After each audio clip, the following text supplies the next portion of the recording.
Quero saudar meus queridos irmãos e irmãs com a paz de Jesus. O tema de hoje é ritualismo pobre. Ritualismo pobre. Os versos que iremos ler no capítulo 1 de Isaías, do versículo 10 ao 17. Mas aqui vem logo uma pergunta. Em sua opinião, por que o profeta usou as imagens de Sodoma e Gomorra? Qual mensagem o Senhor estava apresentando? Iremos ler o versículo 10 do capítulo 1 de Isaías. E aqui diz: Ouvi a palavra do Senhor, vós príncipes de Sodoma, prestais ouvido à lei do Senhor nosso Deus, vós, povo de Gomorra. Olha bem.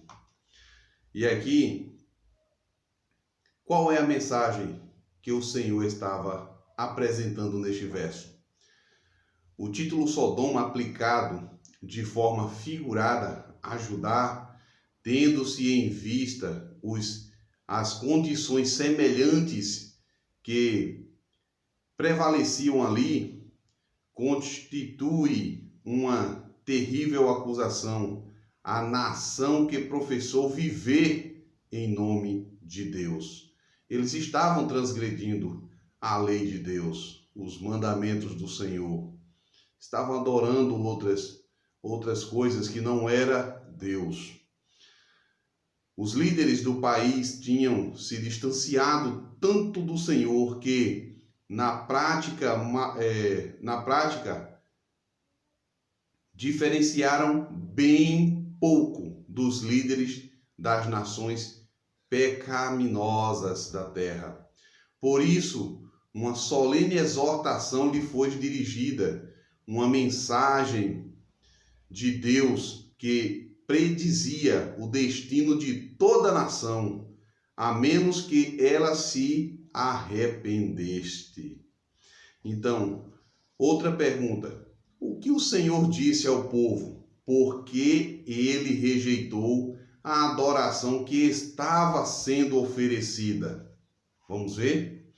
Do versículo 11 ao verso 15. De que me serve a mim a multidão dos vossos sacrifícios? Diz o Senhor. Estou farto dos holocaustos, de carneiros, de gordura de animais cevados, e não me agrado do sangue de novilhos, nem de cordeiro, nem de bode. Quando virdes para comparecer perante mim, quem vos requereu o só pisardes os meus átrios? Não constituireis a fazer ofertas vãs. O incenso é para mim abominação, e também as festas das lua nova, os sábados, e a convocação das congregações. Não posso suportar iniquidade associada ao ajuntamento solene. Olha bem, todas essas coisas que acabamos de ler, olha a resposta.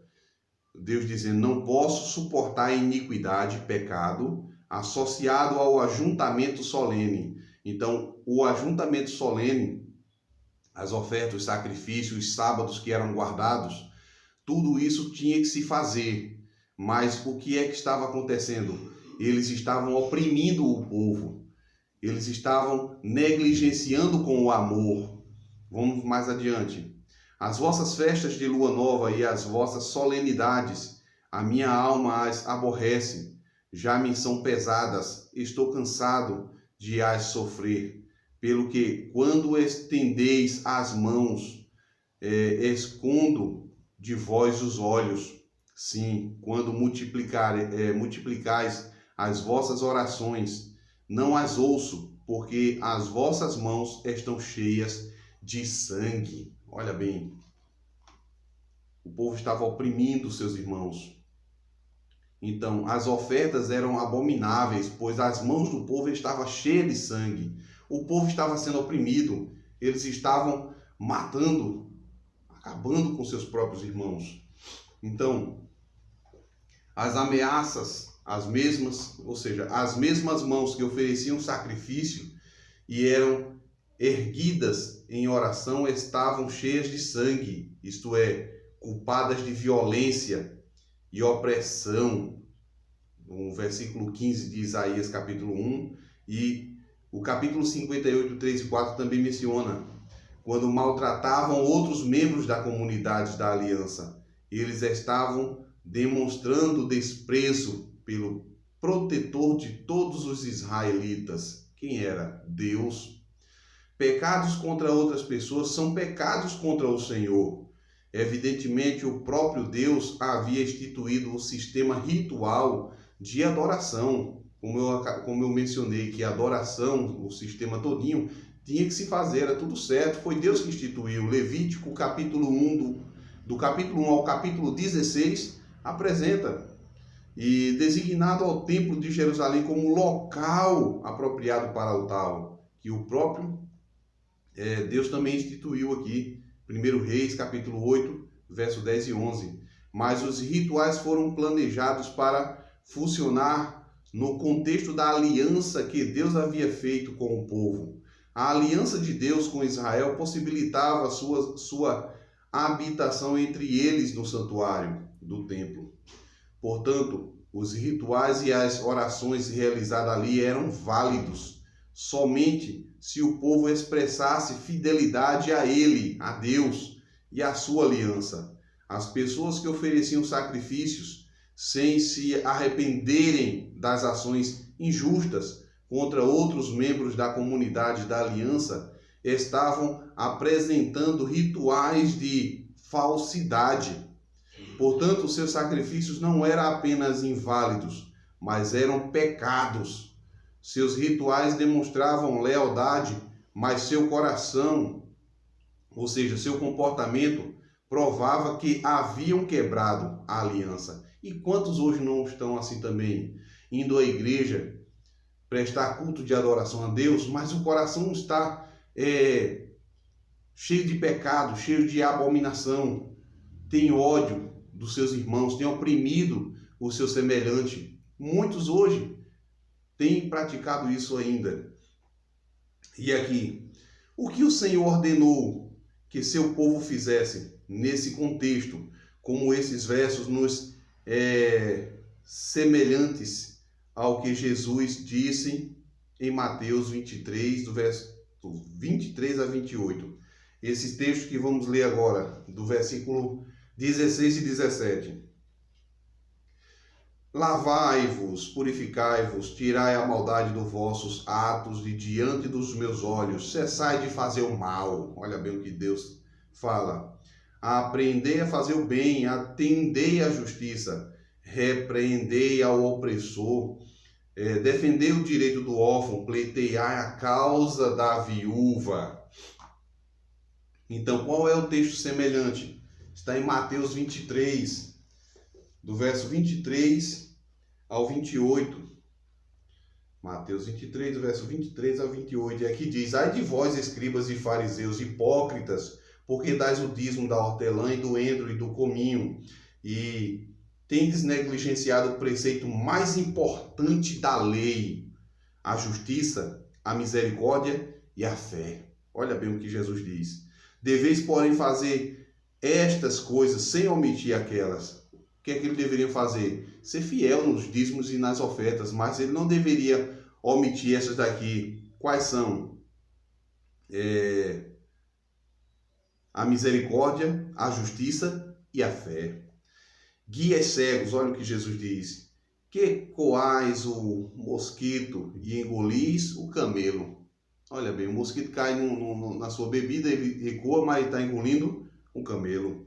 Ai de vós, escribas e fariseus hipócritas, porque limpais o exterior do corpo e do prato, mas estes por dentro estão cheios de rapina e de intemperança.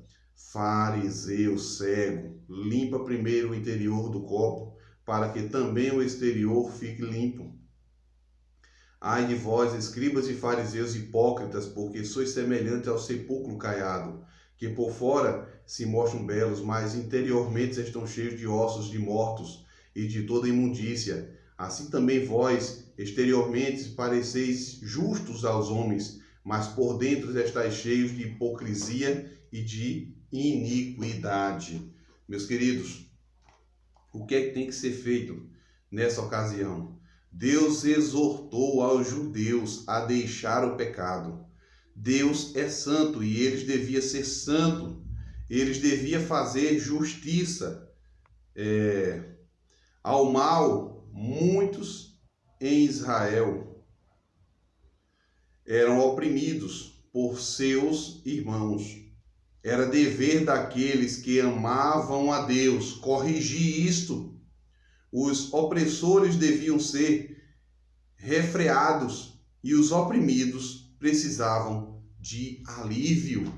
Meus queridos, o povo de Deus, ele foi chamado para ser luz neste mundo. Eles tinham que dar exemplo do que Deus estava exigindo que eles fizessem. Exigindo não, pedindo.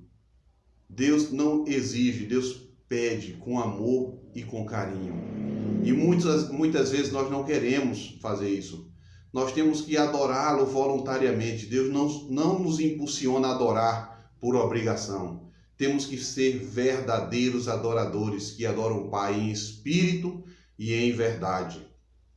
O povo de Israel deveriam fazer isso, mas pelo contrário, eles estavam se assemelhando às nações vizinhas. E o próprio profeta aqui, Deus o impulsionou a dizer-lhes que eles estavam semelhantes à cidade de Sodoma e Gomorra, a cidade ímpia, que foi destruída pelo próprio Deus, pela iniquidade que era assoladora, que todos os moradores estavam contaminados com o pecado.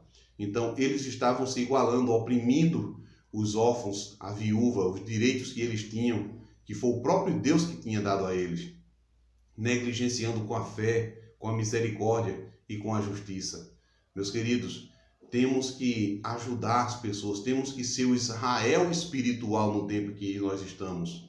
Temos que viver exatamente como Deus quer que nós vivamos, se assim almejamos viver a eternidade com o Senhor. Abra o seu coração, deixe Jesus entrar, fazer morada no trono do seu ser, para que assim você possa ser um verdadeiro discípulo, uma verdadeira discípula do Senhor Jesus Cristo. Amém? Vamos juntos orar? Deus amado e querido, nos ajuda, Deus, em meio às falhas, os defeitos que temos. Abra os nossos olhos espirituais, Senhor, que possamos meditar, estudar dia a dia a Tua palavra e aquilo que não é do Teu agrado, Senhor, que voluntariamente possamos tirar de nosso coração e fazer prática da justiça, da misericórdia e da fé, que vem unicamente de Ti. Nos toma em Teus braços, perdoa nossos pecados, Senhor, em nome de Jesus Cristo. Amém.